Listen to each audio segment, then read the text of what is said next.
Alors, on vous souhaite à toutes et à tous la bienvenue pour ce nouveau webinaire. Alors, je dis nouveau, c'est peut-être abusif comme manière de nommer les choses, parce qu'en fait, ce webinaire, nous l'avons déjà donné l'année dernière, au mois de février, je crois, de mémoire.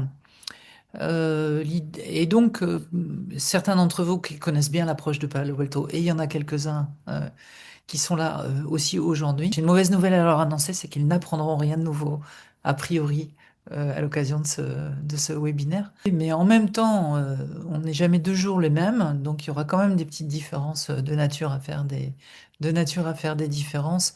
Et donc on est très heureux pour partager justement quelques points de repère autour de l'approche de Palo Alto.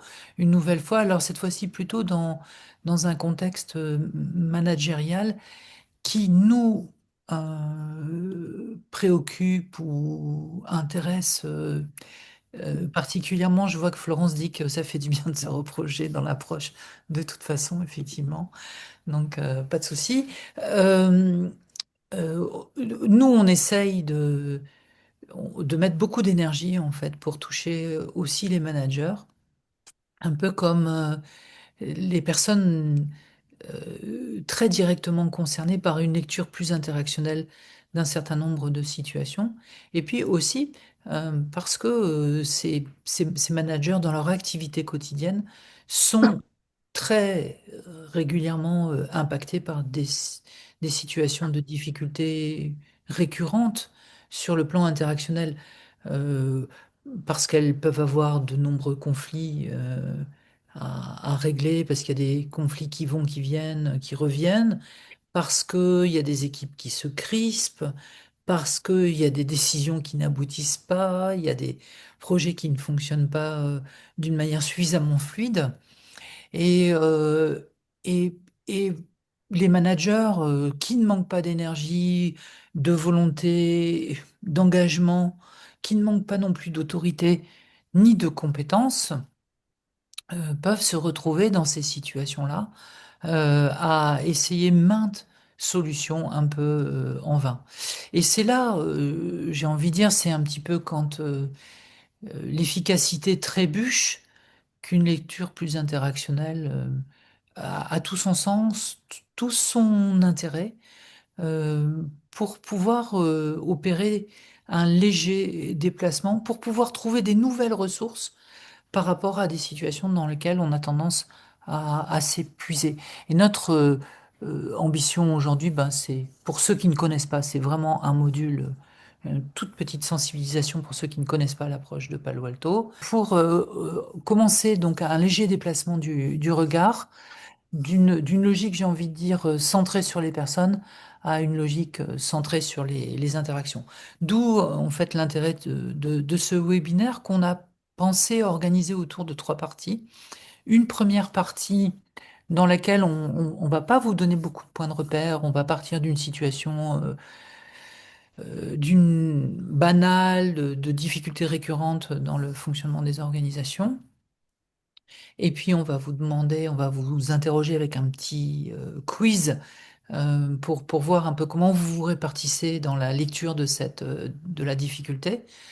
Et puis ensuite, on glissera vers une lecture plus interactionnelle pour vous donner à saisir quelle différence ça fait quand on regarde une situation de difficulté récurrente d'un point de vue plus interactionnel. Voilà. Et puis ensuite, eh bien, on répondra aussi à toutes vos questions que vous pouvez avoir. On vous donnera des informations complémentaires. En fait, on a proposé l'année dernière des ateliers à la suite de ce webinaire-là qui ont plutôt bien fonctionné et on s'est rendu compte que les personnes étaient très preneurs, mais on manquait de temps, même si on avait prévu que 2 heures pour ces webinaires. Donc cette année, on varie la formule. On propose 3 ateliers d'1 heure pour étudier euh, des situations de difficultés récurrentes sur le plan managérial. Et c'est ça, on vous éclairera là-dessus à la fin de notre présentation. Je suis partie du principe que bon nombre d'entre vous me connaissez, mais peut-être certains ne me connaissent pas. Donc, Voilà, je vais vous dire en deux mots. Donc, je suis Olivier, je travaille depuis 25 ans avec l'approche interactionnelle de Palo Alto dans le monde des organisations, dans lesquelles je réalise des accompagnements individuels et collectifs, sachant que j'ai une passion plus particulière pour les accompagnements collectifs que je fais toujours avec cette approche interactionnelle. Et pour moi, ça correspond à des situations complexes. Voilà. Et par ailleurs, avec mes collègues, je partage tous nos compétences, toute notre expérience dans des formations auxquelles je ne peux que vous inviter de vous inscrire. Et nombreux aussi parmi vous sont ceux qui ont d'ores et déjà suivi ces formations et qui aussi suivent tout le travail de supervision qu'on propose dans les différents groupes. Voilà. Simon, vas-y. Bah oui, donc bonjour à tous et à toutes. Moi, c'est Simon. J'ai une double casquette où j'ai une partie de mon activité dans laquelle je suis illustrateur et où j'aide les organisations à rendre leur communication sur les sujets complexes plus attractive grâce au dessin. Et une autre casquette pour utiliser un terme cher à Olivier, de jardinier relationnel, en tout cas de praticien de l'approche de Palo Alto, et principalement en thérapie brève. J'ai découvert l'approche il y a quelques années maintenant. Je suis allé je me suis formé, pardon, auprès d'Olivier et j'ai poursuivi avec son compère Claude Duterme et avec Nathalie Goujon à Lyon. Et je fais aujourd'hui partie de l'équipe de l'IFR Palo Alto de Lyon pour laquelle je donne des formations aux futurs thérapeutes. Voilà. Ok, Est-ce que ça te paraît c'est bon pour parfait. t'idée? Très bien. Merci Simon. Merci à Je propose toi. qu'on rentre tout de suite dans le vif du sujet. Avec plaisir. Avec Simon, on a trouvé une petite scénette qui nous semblait pas mal illustrer un peu ces difficultés récurrentes et on va vous la jouer. Moi, je vais jouer le personnage qui est debout sur l'image et Simon va jouer le personnage qui est assis. Alors, celui qui est debout s'appelle Alain et celui qui est assis s'appelle Bruno, qui sont un peu nos prénoms fétiches dans la formation pour ceux qui l'ont suivi. On les retrouve assez souvent mis en scène. Donc Alain, manager, dit à son collaborateur, n'oublie pas l'analyse sectorielle et envoie-moi les brouillons pour validation. Et du coup, bah, moi, j'étais en plein travail. Alain arrive dans mon bureau pour me demander ça et je lui réponds oui, oui, bien sûr. Et moi, je lui dis, et puis les mises à jour quotidiennes aussi. Et enfin voilà, et donc on imagine, voilà, vous voyez un peu ce ping-pong entre Alain et Bruno. Dans lesquels il y a vite de l'inconfort qui peut s'installer parce que la relation va se tendre et les positions vont se rigidifier. Partant de ce très court dialogue, euh, on avait quelques questions à vous proposer. Je ne sais pas combien vous êtes maintenant. 29, super. Ok. Simon, tu mets dans la conversation, c'est ça? Le quiz est dans la conversation, Voilà. exactement. Donc, si vous pouvez prendre une minute pour répondre aux questions du quiz, ce serait super. Et après, on vous partagera les résultats. Est-ce que tu veux qu'on essaye de lire les questions en Bien même sûr. Ouais. temps? Mm. Alors, ça, fantastique, on y arrive. Donc, peut-être je vais commencer. Donc, à votre avis, qui est à l'origine du problème? Est-ce que la situation se tend parce que Alain a une position insupportable, trop autoritaire? Est-ce que la situation se tend parce que Bruno a une position qui pourrait apparaître comme étant en retrait? Bah voilà, en fait, oui, c'est ça. C'était la deuxième question. J'avais enchaîné directement sur la deuxième question. Ou est-ce que la situation est un problème parce que Alain et Bruno s'y prennent comme des patates dans leur manière d'être en interaction l'un avec l'autre. J'ai transformé un peu le libellé de la question. Donc voilà, répondez comme ça spontanément et puis on va regarder ce que ça donne sur les résultats. Simon, je ne sais pas si tu as une indication du nombre de personnes ayant répondu. Alors, nous avons 15 réponses et ça commence à monter. On en est à 17 et donc les résultats là sont affichés. Ah, bah super. Ok. On donne quelques secondes encore. On compte jusqu'à 5. 1, 2, 3, 4, 5. C'est parti. Allez, vas-y. Affiche-nous les résultats pour l'instant. Ça y est, c'est fait. C'est fait? Oui. Alors moi, je ne les vois pas à l'écran, Simon. Ah, tu voyais le quiz et tu ne vois pas les résultats. Oui. Ça, c'est bizarre. Est-ce que quelqu'un peut me dire ce que lui voit Si, si, ou... on voit les résultats à l'écran. On voit Ouais, les donc en fait, camemberts. c'est chez toi, Olivier. Ah, d'accord. Ok. Parfait. 18 réponses. Voilà. Donc, alors, qu'est-ce que vous nous dites? Vous nous dites que, à votre avis, c'est plutôt donc Alain qui est à l'origine du problème pour dans une répartition 2 tiers, 1 tiers, d'accord? Et dans le pourquoi le problème existe, là, c'est marrant parce que vous avez une lecture beaucoup plus interactionnelle qui commence. Parce qu'Alain et Bruno adoptent des attitudes et des comportements qui se renforcent involontairement et qui les enferment dans un cercle vicieux. Donc, Effectivement. la question 1 est un peu un piège parce que c'est soit l'un, soit l'autre. On n'a pas les deux. Ah, effectivement. Ah oui, oui, tout à fait. Oui, oui. Je Donc, vois Cécile qui est d'accord. parfait. Ok, ok. Effectivement, euh, si parfois, j'ai envie de dire, notre tendance dans un certain nombre de situations managériales est d'essayer de départager les responsabilités. En fait, on pourrait avoir 2 niveaux de lecture, hein. On peut aussi avoir le niveau de lecture du manager, hein, qui a un regard comme un peu extérieur par rapport à la situation et qui parfois va recevoir l'un et l'autre et puis va essayer de départager la situation, ce qui n'est pas nécessairement très facile parce que chacun peut avoir une histoire crédible. Et c'est un petit peu là-dessus d'ailleurs qu'on va donner un éclairage supplémentaire. Dès qu'on va basculer dans une lecture interactionnelle, euh, euh, en fait, avec l'approche de Palo Alto, ce ne sont plus les personnes concernées qui sont responsables de quoi que ce soit dans la situation difficile, mais c'est la façon, en fait, dont ces personnes sont en interaction l'une avec l'autre qui va créer la difficulté. Et en fait, c'est un peu cet éclairage-là qu'on voudrait donner maintenant en vous proposant la lecture plus interactionnelle de la situation.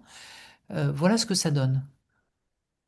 Donc, si le chef, si Alain dit n'oublie pas l'analyse sectorielle et envoie-moi les brouillons pour validation, avec le ton qui va bien, C'est ça. Et donc, quand Alain, comme je disais tout à l'heure, rentre dans mon bureau, j'étais en plein travail, et il vient me demander donc l'analyse sectorielle et les brouillons pour validation.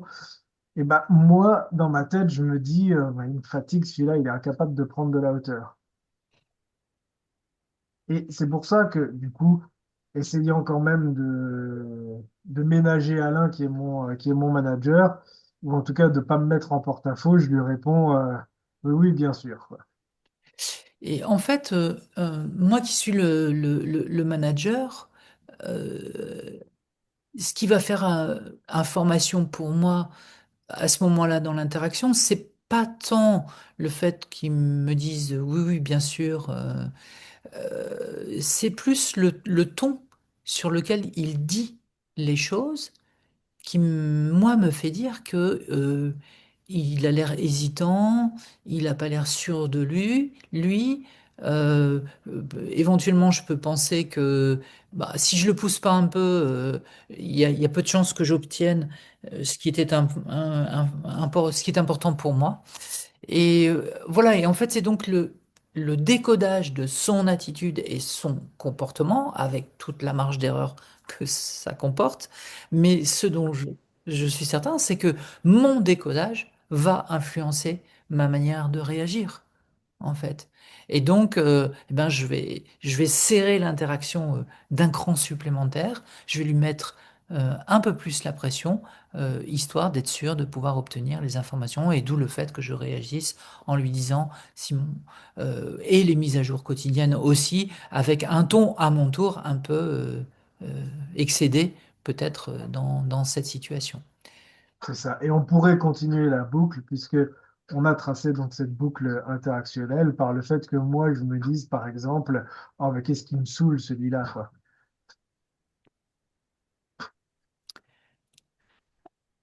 Alors, je crois qu'on avait prévu un deuxième quiz.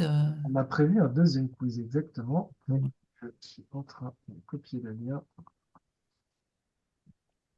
que je viens d'envoyer dans la conversation.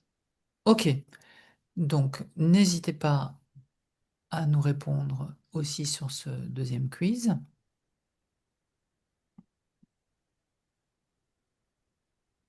Donc la première question, à votre avis, qui doit bouger le premier dans la situation? Alain, Bruno. Deuxième question, qui est le plus mobilisable dans cette situation pour en faciliter la transformation? Et pour transformer cette situation, doit-on organiser une médiation? Oui ou non?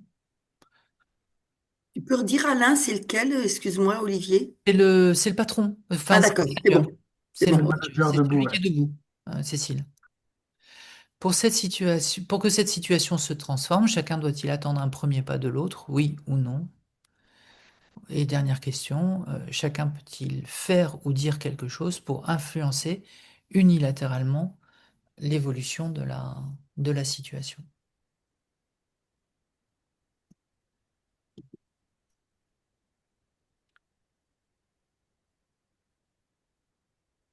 Alors,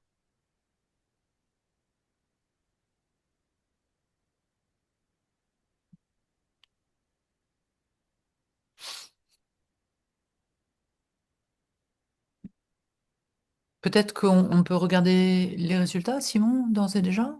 Oui, on peut. Vous voulez pas influencer les votes? Enfin, je ne sais pas, enfin, il y a combien de réponses On a 19 réponses, on peut y aller. Bah, c'est déjà pas mal, oui. Ok, très bien. Donc, qui doit bouger le premier dans cette situation? Vous êtes une majorité à avoir répondu Alain. Mhm. Qui est le Ouais. plus mobilisable dans la situation? Vous êtes aussi une majorité à avoir indiqué que c'était Alain. Et pour transformer cette situation, doit-on organiser une médiation? Non. Là, les trois quarts disent non. OK. Et pour que cette situation se transforme, chacun doit-il attendre un premier pas de l'autre? Non. OK. Et chacun peut-il faire ou dire quelque chose pour influencer? Là, à l'unanimité, vous répondez oui, les uns les autres. Ah ben super, ok, très bien. Donc peut-être on peut revenir. J'aimerais bien qu'on revienne sur les deux premières questions. Ah, Juste, pardon. Hop. si on peut juste revenir sur les deux premières questions. Voilà, ok. Qui doit bouger le premier dans cette situation? Vous êtes 70% à avoir répondu plutôt Alain. Quelqu'un qui aurait répondu Alain, est-ce qu'il peut nous indiquer qu'est-ce qui l'a amené à choisir Alain, en fait? Allez-y, hein. Euh, Stéphanie, moi je dirais que c'est parce que c'est lui qui a le plus intérêt à avoir changé la situation, qui est peut-être le plus en difficulté dans la situation. D'accord, ok. Oui, ce qui n'est pas la même chose. Quand tu dis, Stéphanie, Non, c'est vrai. le plus intégré ou le plus en difficulté Je dis deux choses, effectivement. donc, toi, tu choisirais plutôt le plus d'intérêt ou le plus de difficulté? Bah, je crois que c'est ce qui me met le plus en tension, c'est ce qui me fragilise le plus, qui me met le plus en tension, qui va m'inciter à bouger. Oui, oui, c'est ça, oui, ok. Et Damien dit, je crois que je ne sais plus ce que j'ai répondu, mais j'attends plus de recul de la part du manager. Alors, c'est intéressant, Damien, comme réponse aussi. Cécile, qu'est-ce que tu dis? Parce que c'est celui qui engage le dialogue. Ouais. En fait, euh, cette première question, donc autour de qui peut engager les changements dans la situation, c'est là où aussi où l'approche de Palo Alto va nous donner des indications intéressantes. Parce que j'ai envie de dire, c'est pas parce que, par exemple, ce que répond Damien en disant, voilà, j'attends plus d'engagement de la part de du manager, ce qui est tout à fait logique, hein, bien entendu, pas de souci.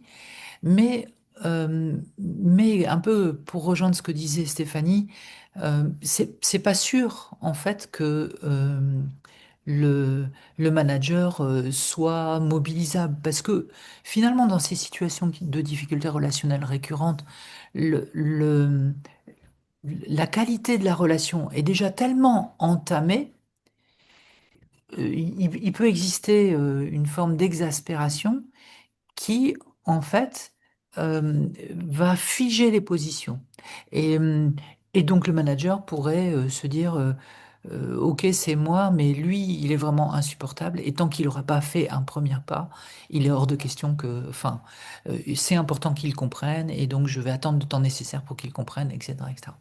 Ce qui est un point de vue qui pourrait tenir la route. Il y a pas de souci, on regarde une exaspération qui est forte, c'est tout à fait compréhensible. Mais ce qui a l'inconvénient, et c'est là où le regard interactionnel est intéressant, le manager pourrait avoir raison sur son point de vue, mais je vais dire, entre guillemets, tort d'un point de vue interactionnel. Parce qu'en fait, partant de cette position-là, j'ai envie de dire, il remet le sort de l'évolution de la dynamique de la relation entre les mains de son collaborateur. Tant que le collaborateur ne fait pas quelque chose de différent, alors ça veut dire que la tension va rester en l'état dans leur collaboration. Et avec l'approche interactionnelle, l'idée, c'est de reprendre l'initiative. Et là, on va rejoindre, en fait, euh, ce que disait Stéphanie, c'est que finalement, les personnes les plus mobilisables dans ce genre de situation interactionnelle sont plutôt des personnes qui sont particulièrement gênées, qui ont essayé de nombreuses choses un peu en vain. C'est peut-être de ce côté-là qu'on est susceptible d'avoir les meilleurs partenaires pour pouvoir faire bouger les choses, euh, euh, renouveler en fait la manière d'intervenir en regard de la situation. Simon, tu voulais peut-être ajouter quelque chose?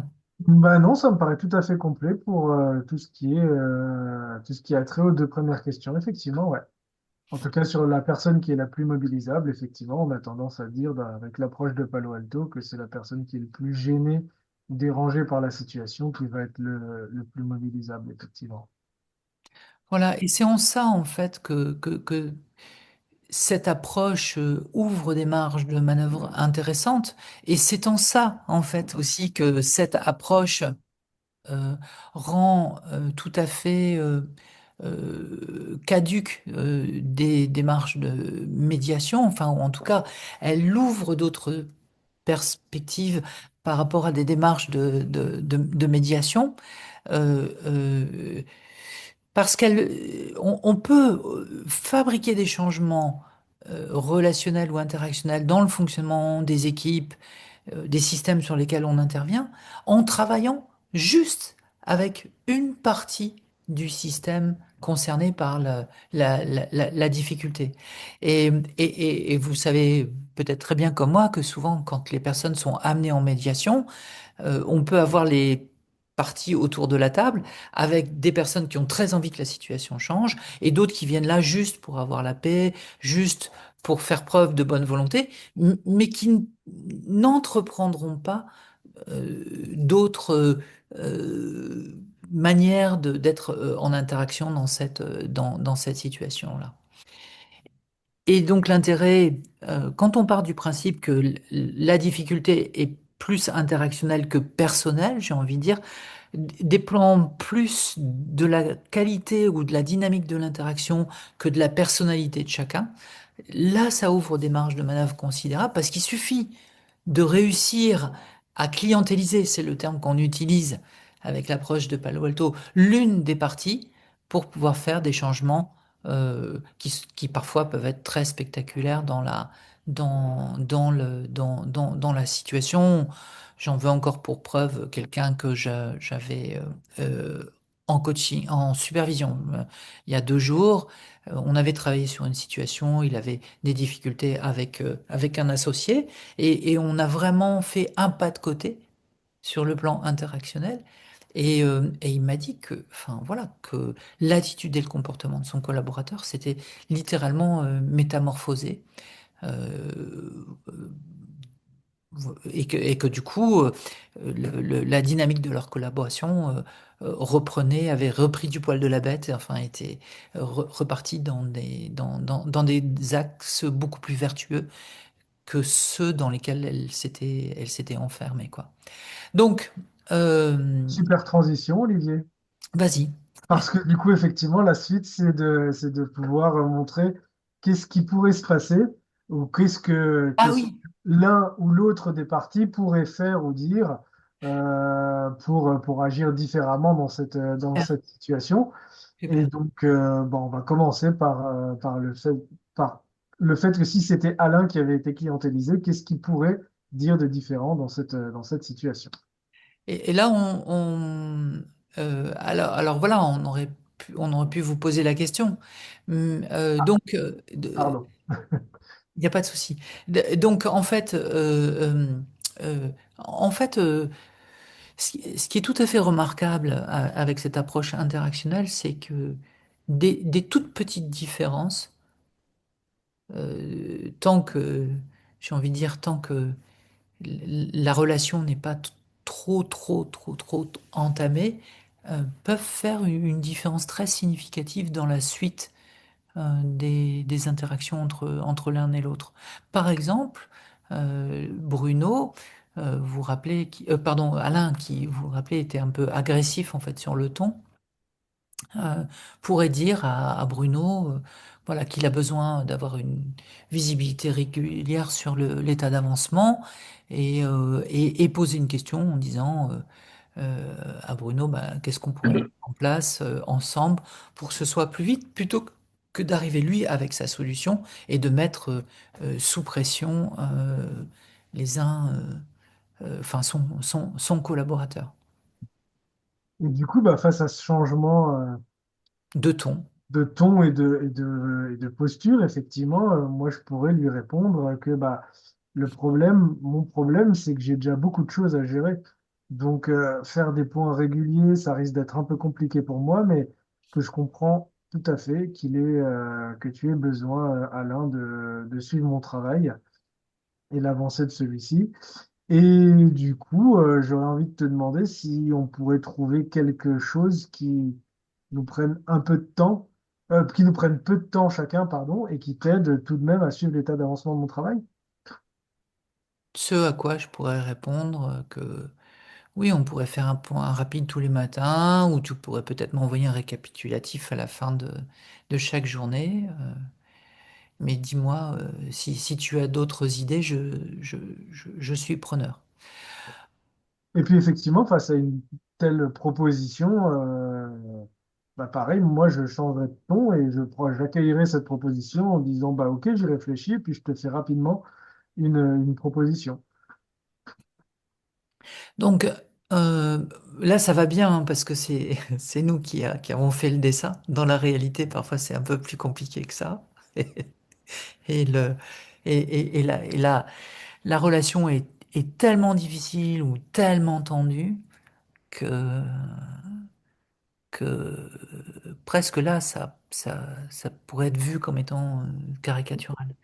Mais j'ai envie de dire que dans ces situations dans lesquelles euh, le, la relation est tellement tendue, tellement difficile, tellement entamée, il va falloir que on intervienne encore plus sans forcer ou encore plus discrètement. Euh, Parfois, ça peut être là où on argumentait, tout d'un coup, on commence à poser une question. Donc c'est un très léger changement. Là où on était tout le temps debout, on s'assoit, on se met à la hauteur de. Là où on était tout le temps pressé, on prend son temps. Vous voyez? Euh, c'est vraiment la dimension non verbale du changement ou la dimension non verbale du pas de côté peut avoir une influence très forte qu'il va falloir amplifier, consolider. Enfin voilà, c'est tout ça qu'on va travailler dans la logique interactionnelle. Mais moi, je suis toujours assez fasciné de voir en tant qu'être vivant comme on est très sensible souvent à la moindre différence qui fait la, la moindre différence. Comment, quand on n'a pas beaucoup d'égards, le premier égard dont on peut bénéficier ou dont on, enfin, qui nous est marqué, on va tout de suite, on va tout de suite le voir. Après, c'est tout un travail de consolidation, d'accord? Mais presque, j'ai envie de dire, le changement doit passer, peut passer, plus la relation est tendue, plus le changement doit passer à l'insu des parties concernées, en fait, dans la dynamique interactionnelle. Plus il va falloir être fin et subtil dans cette manière de faire la différence qui fait la différence. Et du coup, si Bruno agissait différemment, qu'est-ce que ça pourrait donner? Ah oui, alors voilà, alors si Bruno agissait différemment, si c'était Bruno qui reprend l'initiative, est-ce que l'un ou l'une d'entre vous aurait une suggestion à nous faire? Donc, on se rappelle, Alain rentre dans le bureau en demandant à Bruno, n'oublie pas l'analyse sectorielle et envoie-moi les brouillons pour validation. Qu'est-ce que Bruno pourrait répondre de différent? Que oui, oui, bien sûr. Allons-y, Simon. Je vois que tout le monde est un petit peu timide. Donc, par exemple, je pourrais répondre, bah, quand tu me fais des rappels fréquents, j'ai l'impression que tu ne me fais pas confiance. Y a-t-il quelque chose que tu redoutes particulièrement? Mhm. Je voudrais juste faire un petit commentaire, si tu peux revenir, en fait, Simon, sur le propos de Bruno. Euh, En fait, là, ce qui est intéressant dans la discrète intervention de la part de Bruno, des choses qu'on sait tous faire, hein, c'est que il va prendre une position un peu méta par rapport à la situation, on va dire du point de vue de l'approche de Palo Alto. Il va, s- c'est comme si tout d'un coup il trouvait les mots pour oser dire des non-dits. En fait, il explique peut-être ce qu'il se dit dans la tête à ce moment-là, avec toutes les précautions oratoires qui vont bien. Euh, il explique peut-être juste la logique de sa réaction aussi, ce qui peut être un élément d'information. Et puis, il fait preuve d'empathie aussi en allant s'intéresser à peut-être aux difficultés auxquelles son manager est confronté pour trouver le moyen de lui faire des propositions à cet égard-là. Et on pourrait ajouter aussi de courage parce que c'est pas forcément facile de faire ce pas-là et peut-être qu'il a pris son courage à deux mains pour pouvoir essayer de dire quelque chose de différent que d'habitude. Mhm. Exactement. Et donc, quand on accompagne ou quand on forme les collaborateurs ou les managers, eh bien, on les amène en fait à travailler leur manière de faire, de prendre soin de la relation. En fait, voilà, on va travailler la manière de prendre soin de la relation ou de l'interaction managériale, notamment en utilisant un certain nombre de précautions oratoires dans lesquelles on annonce à l'avance son embarras, la délicatesse de dire les choses aux uns et aux autres.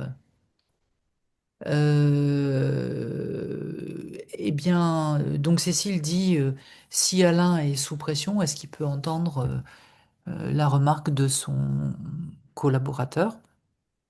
C'est pas sûr du tout qu'il entende la remarque de son collaborateur, mais si en revanche, les deux ont été dans des positions qui ont été figées sur le plan interactionnel.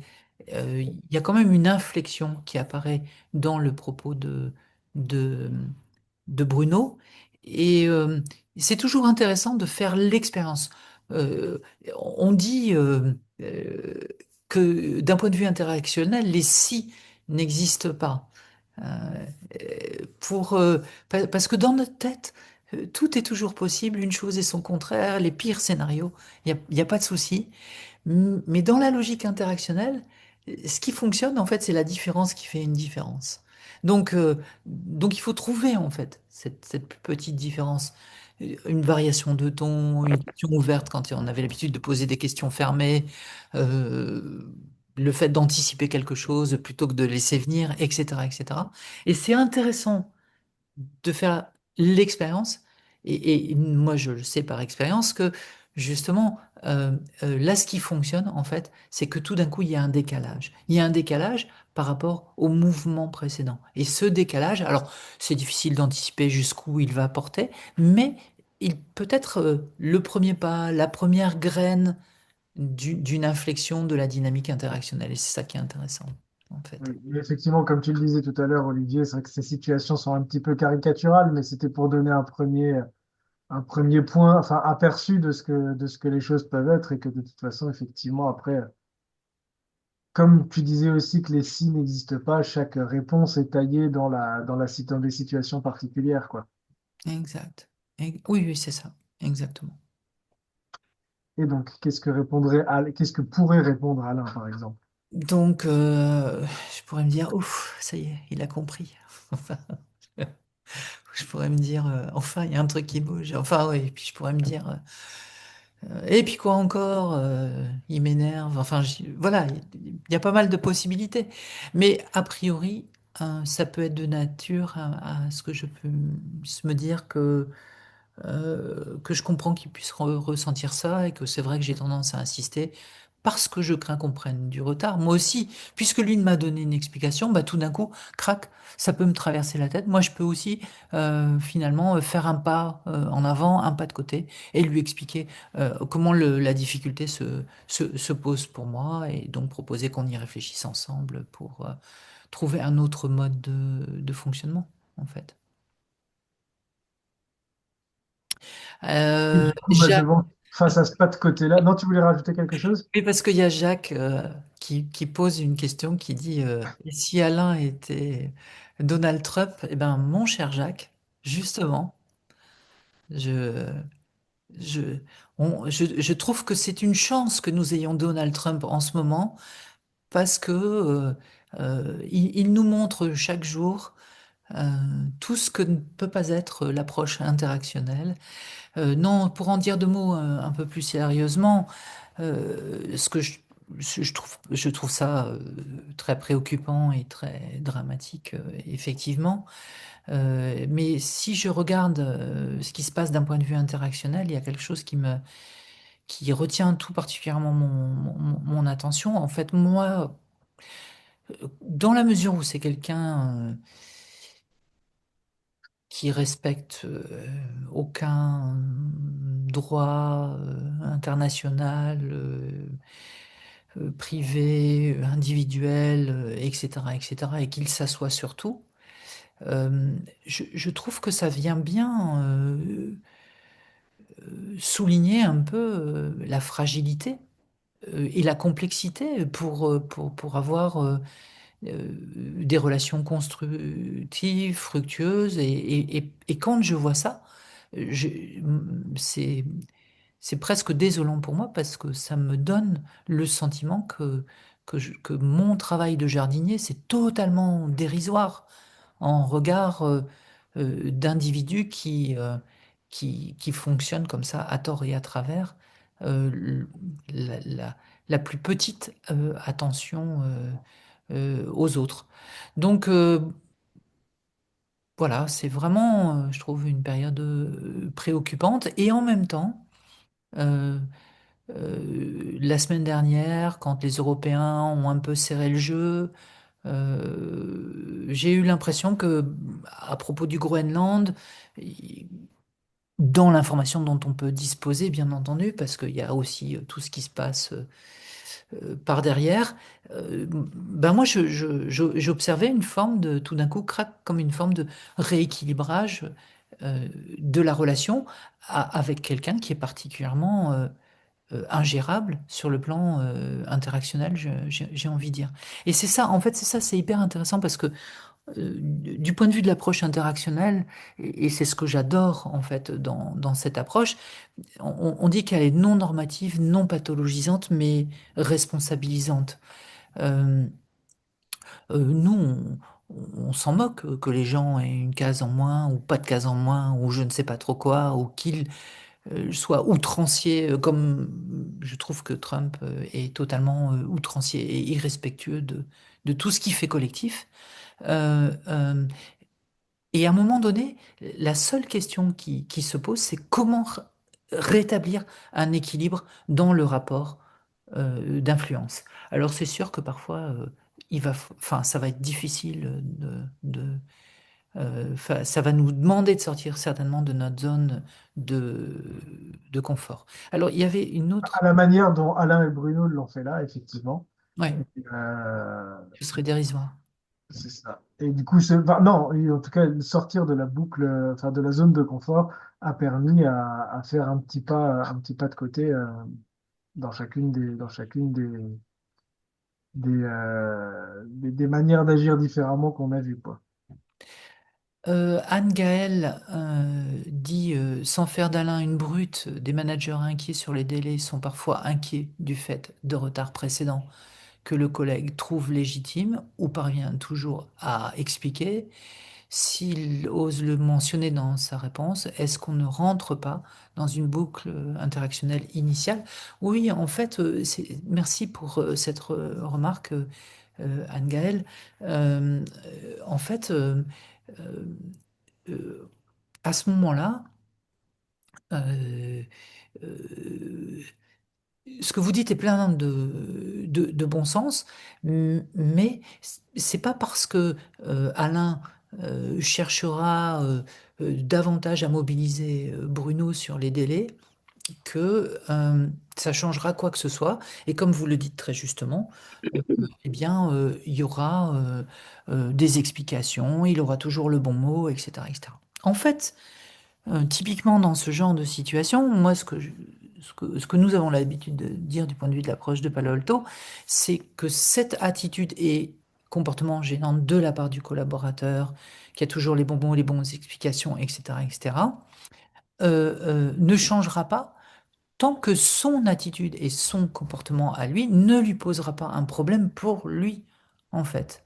Et vous voyez, il y a une espèce de mécanisme de compensation, en fait, qui se met en place à ce moment-là, d'un point de vue interactionnel, dans lequel Alain, finalement, bah, c'est un peu lui le plus préoccupé, c'est lui qui rattrape le plus les balles à la place de Bruno, et j'ai envie de dire, tant qu'il compense, il n'y a pas de raison que l'attitude et le comportement euh, de Bruno changent.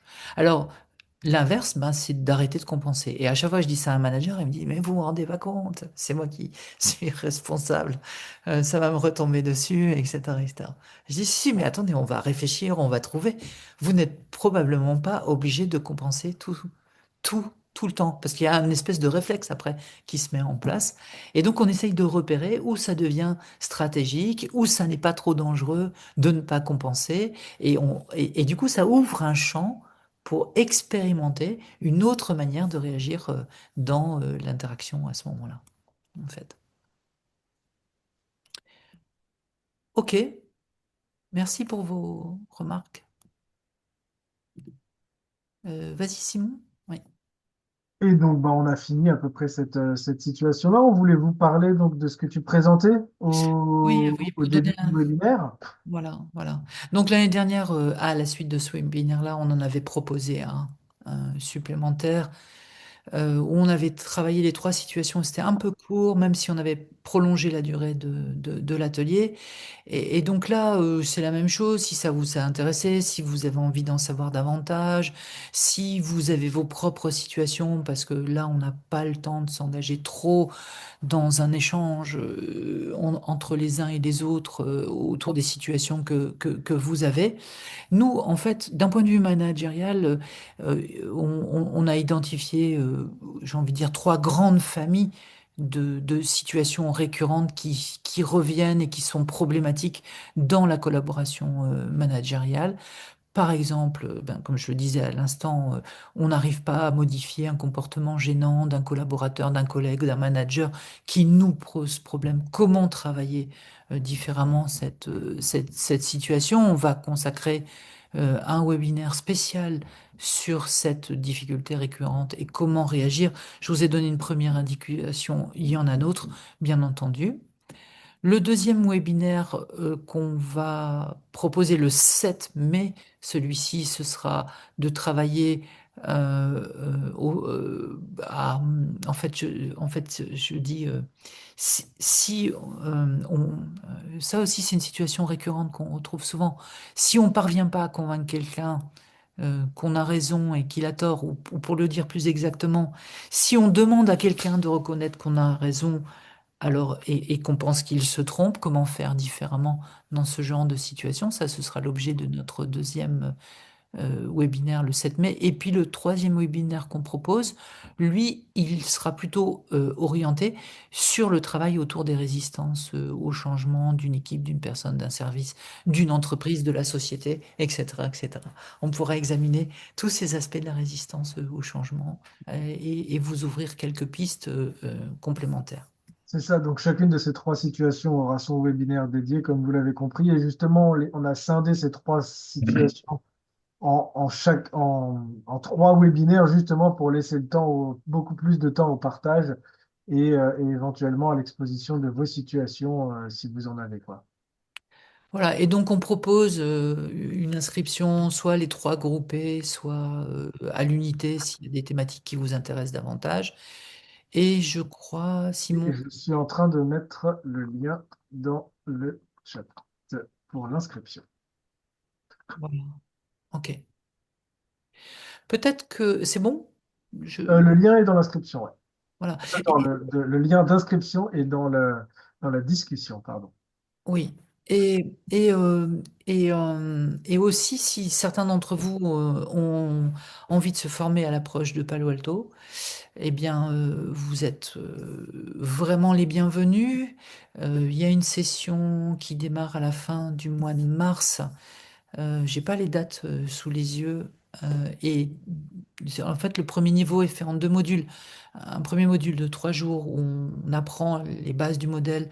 Un deuxième module de 3 jours qui aura lieu au mois de juin, dans lequel on va travailler l'extrapolation du modèle pour des interventions collectives dans les organisations.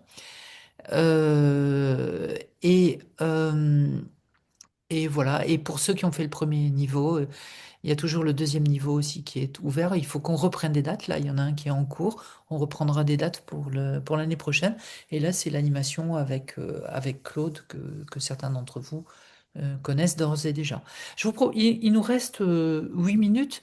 Euh, Peut-être que voilà, on peut couper le partage d'écran et prendre un moment d'échange. Il y a peut-être d'autres questions que vous aviez envie de poser. Euh, J'aimerais bien vous voir tous en kaléidoscope pour pouvoir répondre ben voilà, à toutes ces questions bien volontiers ou avoir des témoignages complémentaires. Je vois qu'il y a Valérie qui est encore là, qui s'est formée. Lorraine connaît bien l'approche de Palo Alto. Florence, c'est la même chose. Odile, elle doit au moins la connaître depuis 25 ans. Et Cécile, c'est la même chose. Et Marie-Dominique, elle est aussi au niveau 2 de la formation actuellement et on se régale quand même, hein. C'est, on se régale dans cette formation-là. Allez-y, les uns les autres, n'hésitez pas à... On est là pour répondre à toutes vos questions.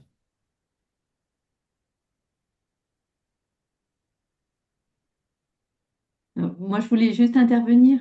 Merci Olivier Oui, avec plaisir. et puis Simon. Euh, je pense que c'est infini cette approche, c'est-à-dire qu'on peut toujours apprendre et trouver d'autres options qu'on n'a pas vues, même en étant un peu formé. Parce que je vais rester humble, je me suis formée, mais je trouve que il faut vraiment arriver à se dire, bon, allez, ça bloque là, je bascule dans l'interaction. C'est pas encore suffisamment spontané. Mm. Enfin, ça le devient, mais je sais que j'ai cette porte ouverte, donc c'est en ça que j'aime bien aussi me dire, bah, je vais prendre un autre angle et Palo Alto quand en coaching j'y arrive pas, ou là, même dans les situations familiales, c'est un peu plus dur, mais je pense que, enfin, c'est aidant. Donc merci de refaire ce type de webinaire. Super, ok. Merci Florence pour ton témoignage parce que ça doit faire euh, peut-être 5 6 ans que tu t'es formée aussi à l'approche de Palo Alto. Super. Merci Florence, effectivement. Stéphanie, Stéphanie qui lève la main, oui. oui. Merci, merci beaucoup pour ce webinaire, ils sont toujours passionnants. J'ai une question avant de s'inscrire, parce que je suis très tentée par l'inscription aux 3 ateliers. Est-ce que justement pour rentrer dans le sujet, pour avoir lu mais n'être pas encore formé, est-ce que tu peux nous recommander des lectures ou un minimum de bagage théorique à engranger avant de participer aux ateliers, ou est-ce que c'est pas nécessaire? C'est chouette de poser la question, Stéphanie. Euh, euh, Ce que j'aurais, il y a, peut-être tu peux lire le livre de Lucie Gill si tu le souhaites par anticipation, D'accord, parce que c'est complètement raccord en fait avec ok. les ateliers. Ça donnera déjà des points, un premier point de repère méthodologique sur l'approche. Et c'est un livre qui est publié chez Retz et dont le titre est Comment travailler avec presque n'importe qui ou avec presque tout le C'est monde. ça, ouais. Presque D'accord, tout ah le monde, merci. c'est ça, Paul? Presque tout le monde? Ouais. Ok. Disons que sinon, j'ai pas enfin, je crois pas qu'il y ait de prérequis particuliers pour Non, D'accord, non participer mais à c'était ces ateliers. Ouais. pour voilà, commencer à C'est comme vous cheminer l'avez avec dit, mais un bagage théorique, ouais, super, ok. voilà. Merci beaucoup pour cette recommandation de lecture. Avec plaisir, Stéphanie. Une autre remarque, un autre témoignage, Valérie, je peux. Anne-Gaëlle, pardon. Oui, Anne-Gaëlle. Je vais partir sur un truc un peu différent, donc si vous vouliez faire intervenir Valérie, allez-y. Non, non, je voulais D'accord. actuellement demander un témoignage à Valérie. Euh, Allez-y peut-être, et puis du coup, je vous demanderai mon conseil après. mais comme je ne la vois pas à l'image à Valérie, ah bah si, voilà, tu as ouvert ton micro, fermé. Oui, Oui. hop, hop, hop. Oui, j'arrive pas à remettre ma caméra. Je suis Ah, ça y désolée. est, Ah voilà. si, ça y est, ça y est, Ouais, ça y est. ouais. Oui, donc tu me demandais un témoignage? Éventuellement, oui, sur où t'en es toi avec l'approche de Palo Alto, avec l'approche. Euh, Mmh. Moi, je sais plus, j'ai été formée je me souviens plus, il y a peut-être 3 ans maintenant, je sais Ouais. plus. Mhm. Euh, j'ai recours, maintenant ça devient un petit réflexe, ça commence à devenir un petit réflexe au bout de 3 ans. Quand effectivement en coaching, alors moi c'est plutôt là je vais parler de coaching individuel. Quand en coaching individuel, effectivement, je sens que ça coince et que euh, la personne euh, la personne que j'ai en face de moi a du mal à changer sur certains comportements. Ouais, là je le prends sous l'angle interactionnel. Et effectivement, c'est très aidant. Et souvent, effectivement, ça permet de faire un petit changement qui va être le début d'autres changements. Mais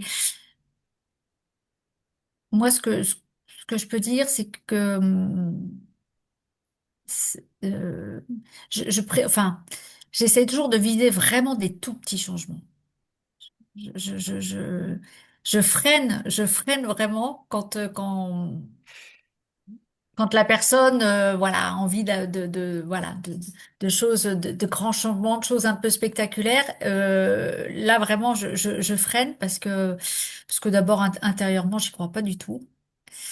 Et puis parce que voilà, je me dis que c'est assez vertueux de commencer par un petit changement et que c'est ce petit changement qui va en amener d'autres. Donc je dirais peut-être une posture un petit peu ouais, d'humilité et de freinage. Mais en tout cas, ce que je remarque, c'est qu'effectivement, dans certaines situations,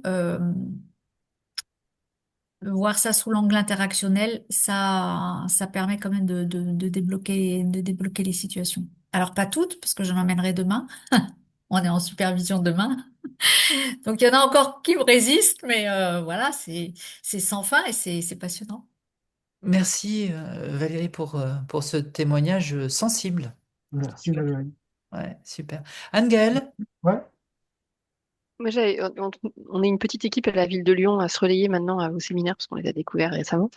On a été formés il y a quelques, enfin en début septembre, vraiment à une toute petite initiation de tout ce qui était l'approche systémique en général, mais avec enfin une personne qui nous a formés qui était assez pro Palo Alto, et elle nous a donné une petite liste de lectures pour approfondir.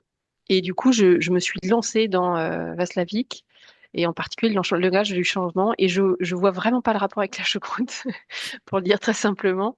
J'arrive pas à comprendre le lien entre ce qu'il écrit et ce qu'on a appris. Et du coup, c'est pour ça que je vous disais, je pars un peu sur un autre sujet, mais honnêtement, j'aurais bien aimé avoir votre retour, et peut-être que je me suis fourvoyée avec ces lectures, il faut que j'aille vers des choses plus simples.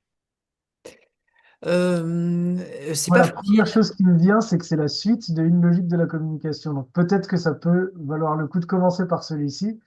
Mais je vous avoue que moi, par exemple, c'est comme ça que j'ai découvert l'approche systémique, en me disant, bah, j'ai pas tout compris, mais il y a quelque chose d'intéressant là-dedans. Et c'est là que je suis allé voir Olivier pour me former. Donc, votre témoignage me parle. Oui. Et Paul Václavic a commis d'autres petits ouvrages comme Faites vous-même votre malheur ou Réussir à échouer que je n'arrive toujours pas à comprendre 25 ans plus tard. Mais en revanche, il y a un petit ouvrage qui a été mon ouvrage chéri parmi les ouvrages qu'il a écrit. C'est celui qui s'intitule Changement, paradoxe et psychothérapie. Je trouve que, un peu dans le sens de ce que disait Valérie tout à l'heure, il y a quelque chose qui était extrêmement touchant, un peu comme tout d'un coup une fenêtre différente qui s'ouvre sur le monde par le biais des interactions. Parce que quand même, c'est intéressant, Florence le disait aussi, on, on- c'est pas, à la fois on baigne dans les interactions et à la fois on n'est pas élevé à regarder les interactions dans nos manières de faire société les uns avec les autres. Et, euh, et moi, je trouve que c'est quand on se forme avec l'approche de Palo Alto, et c'est pour ça que ça peut prendre un certain temps, tout d'un coup, on commence à voir un peu les situations par le biais de l'interaction, comme si on voyait un peu la réalité en relief, quoi. Vous voyez, on a tout. C'est un peu, c'est un nouveau regard, c'est une nouvelle sensibilité, c'est des nouveaux réflexes dans lesquels il faut s'inscrire. Valérie, j'aime bien, dit, ah ben, quand ça bloque, quand je sens, oui, quand on sent en nous que on commence à s'épuiser, ben, la lumière suivante qui doit s'allumer, c'est OK, ben, je vais essayer de comprendre la situation d'un point de vue interactionnel. Et voilà.